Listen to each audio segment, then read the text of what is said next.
لەگەڵ زیاتر لێک نزیک بوونەوەی هەردوو حکومەتی بەغدا و واشنتۆن دۆخی عێراق بەرەو کێشەی زیاتر و ئاگری شەڕ و شۆڕی زیاتر دەچێت و تا بێت دۆخەکە بەرەو هەڵکشان و لە کۆنتڕۆڵ دەرچوون دەچێت.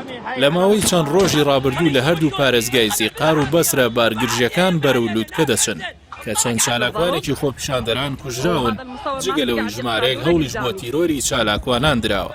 هاوکات هەینی تەقینەوەیەک لە گۆڕەپانی خۆپیشاندەران لە شاری ناسریەی ناوەندی پارێزگای زیقار ڕوویدا و بەهۆیەوە 11 کەس بریندار بوون.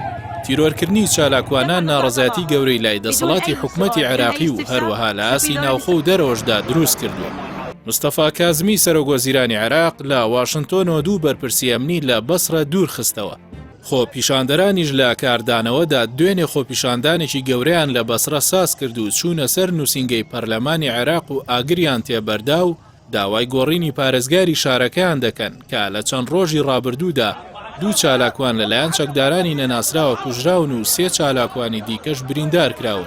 هاوکات خۆپیشاندەران وێنەی نووری مالیکیان سووتان و تۆمەتباری دەکەن کە هانی کوشتنی خۆپیشاندەران دەدات. هێزە ئەمنیەکان بە تەقە و گولەی زیند و هەوڵی بڵاو پێکردنی خۆپیشاندەرانیاندا. لە ناسریەش پاش تەقینەوەکەی هەینی خۆپیشاندەران ئەمڕۆ شەممە چوونە سەر حیزبەکان و بە شۆفڵ بارەگای ڕێکخراوی بەدر و تەیاری حکمە و حیزبی داعوە و گروپی عەسایبی ئەهلی حەق کە نزیکیان لەگەڵ ئێران هەیە هەمویان ڕوخاندن. لە ئاستی دەرەکیش ڕۆژی هەینی 18 وڵاتی ئەوروپی و ڕۆژئاوایی بەیاننامەیەکی هاوبەشیان بڵاو کردەوە ئیدانی تیرۆرکردنی چالاکوانانیان کرد لە بەغدا و شارەکانی دیکە. داواشیان کرد تاوانباران ڕوبەڕووی دادگا بکرێنەوە.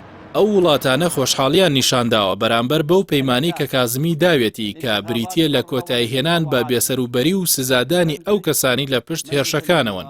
ڕۆژنامەی وۆڵ ستریت جۆرناڵ لەبارەی ئەم دۆخی ئێستای عێراق و کۆتاییهێنان بە میلیشیاکان ئەوەی ئاشکرا کردووە کە سەردانەکەی کازمی بۆ واشنتۆن پەیوەندی بەو بابەتەوە هەیە.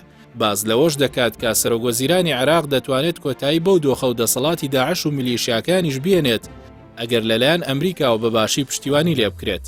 ئەو ڕۆژنامە ئەمریکیە باسی لەوەش کردووە کازمی هەوڵ دەدات عێراق بکاتە دەوڵەتێکی بەهێز و سربەخۆ لە ناوچەکە و ڕێگری لە دەزوەردانی دەرەکی بکات بە تایبەت ئێران لە ڕێی فشار دروستکردن لەسەر میلیشیاکان و کۆتاییهێنان با دەسەڵاتەکانیان.